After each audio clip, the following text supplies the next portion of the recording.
अस्सलाम वालेकुम everyone, welcome to my channel Nimraj kitchen. कैसे हैं आप सब? उम्मीद है सब लोग ठीक ठाक होंगे। तो जी आज मैं आप लोगों के लिए बहुत मज़ेदार ढाबा स्टाइल दाल माश की रेसिपी लेकर आई हूँ। अगर आप फास्ट फूड और चटपटे खाने खा खा कर बोर हो चुके हैं तो इस रेसिपी को फॉलो करके दाल माश घर पर बनाएं। डेफिनेटली आपको ये ज़रूर पसंद आएगी। तो चलें रेसिपी स्टार्ट करते हैं। 1 कप कुकिंग ऑयल डाल के इसको गर्म कर लेंगे। अब हम इसमें ऐड करेंगे 2 से 3 मीडियम साइज़ के प्याज, जिनको मैंने फाइन चॉप कर लिया था। प्याज को हमने अच्छी तरह से ब्राउन कर लेना है, गोल्डन ब्राउन कलर आने तक इसको फ्राई करना है। प्याज हमारे ब्राउन हो चुके हैं। अब हम इसमें ऐड करेंगे 2 टेबलस्पून भर के जिंजर गार्लिक का पेस्ट। जिंजर गार्लिक पेस्ट को भी अच्छी तरह से ऑयल में फ्राई कर लें।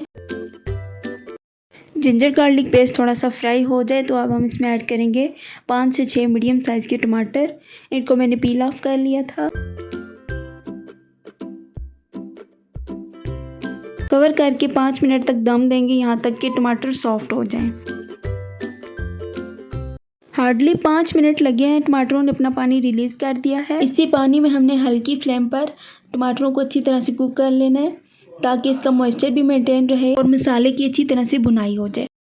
टमाटरों को अच्छी तरह से मैश कर लेना है।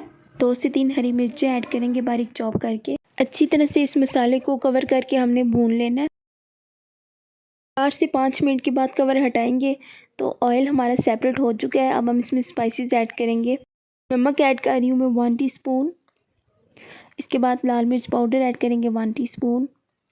हल्दी पाउडर ऐड करेंगे 1/2 टीस्पून और खुश्क धनिया पाउडर ऐड करेंगे हम 1 टीस्पून भर के। अच्छी तरह से तमाम स्पाइसेस को हमने मिक्स कर लेना है। मसाला हमारा फ्राई हो चुका है। अब मैं इसमें ऐड कर रही हूँ बटन रेड चिलीज़। ये बिल्कुल ऑप्शनल है तो आप ऐड कर दें, नहीं है तो आप स्किप भी कर सकते हैं।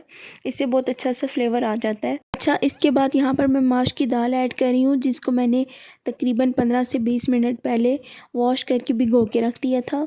दाल ऐड करने के बाद अच्छी तरह से इसको मिक्स कर लें। पिछले दिनों मैंने चिकन को बॉईल किया था तो उसका सूप मेरे पास फ्रीज़ हुआ पड़ा था, तो मैंने सोचा इसको क्यों ना कंज्यूम कर लिया जाए। तो इसको मैंने दाल में ऐड कर दिया है ताकि चिकन का फ्लेवर ज़रा सा ना दाल में आ जाए। आपके पास नहीं है तो कोई टेंशन की बात नहीं है। अगर आप ना भी ऐड करें तो कोई मसला नहीं, आप जस्ट पानी भी ऐड कर सकते हैं। कवर करके दाल गल जाने तक इसको पकाएं। हार्डली 15 से 20 मिनट में ये दाल मुकम्मल तौर पर गल जाती है। वीडियो अच्छी लगे तो वीडियो को लाइक करें और चैनल को जाकर विज़िट करें। अगर चैनल पे मेरी वीडियोस आपको अच्छी लग रही हैं तो चैनल को भी सब्सक्राइब कर लें। लास्ट पे मैं इसमें 2 हरी मिर्चें और थोड़ी सी चिकन क्यूब यहाँ पर मेरे पास था तो मैं थोड़ा सा ऐड कर रही हूँ। आप चाहें तो इसको भी स्किप कर सकते हैं। हमारी दाल ऑलमोस्ट रेडी है, बस इसमें ऑयल की कमी लग रही है क्योंकि हमने लास्ट पे इसमें तड़का भी लगाना है। लास्ट पे खुशबू के लिए मैं यहाँ पर कसूरी मेथी ऐड कर रही हूँ थोड़ी सी। इसको अच्छी तरह से मसल के हमने ऐड करना है। चलें इसको डिश आउट करते हैं। तो देखिए माशाल्लाह हमारी ढाबा स्टाइल माश की दाल तैयार है। बहुत ही टेस्टी बन के तैयार हुई थी। ये बहुत क्विक और ऑथेंटिक रेसिपी है, इसको ज़रूर फॉलो करें। इस तरीके से एक बार आप घर में दाल बनाएं, इंशाल्लाह आपको ज़रूर पसंद आएगी। गार्निशिंग के लिए यहाँ पर मैं अदरक ऐड कर रही हूँ, 1 लेमन और थोड़ा सा हरा धनिया ऐड करना है। लास्ट पे हम इसमें तड़का लगाएंगे, जिसके लिए यहाँ पर 3 से 4 टेबलस्पून ऑयल लिया है, 1 हैंडफुल ज़ीरा, 2 से 3 बटन रेड चिलीज़। इनको अच्छी तरह से ऑयल में फ्राई कर लें ताकि इनका फ्लेवर ऑयल में आ जाए और ऑयल का कच्चा जो पान है वो भी ख़त्म हो जाए।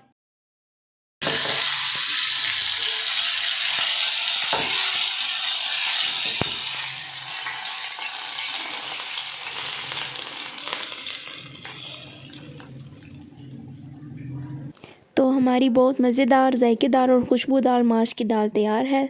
सेम टू सेम होटल जैसा फ्लेवर था इसका। तो आप भी इस रेसिपी को फॉलो करके घर में ट्राई करें। तो वीडियो अच्छी लगे तो वीडियो को लाइक करें और मेरे चैनल पर अगर आप नए हैं तो मेरे चैनल को जाकर सब्सक्राइब कर लें। मिलूँगी मैं आपसे नेक्स्ट स्पेशल रेसिपी के साथ। Till then take care and Allah हाफिज़। Thanks for watching.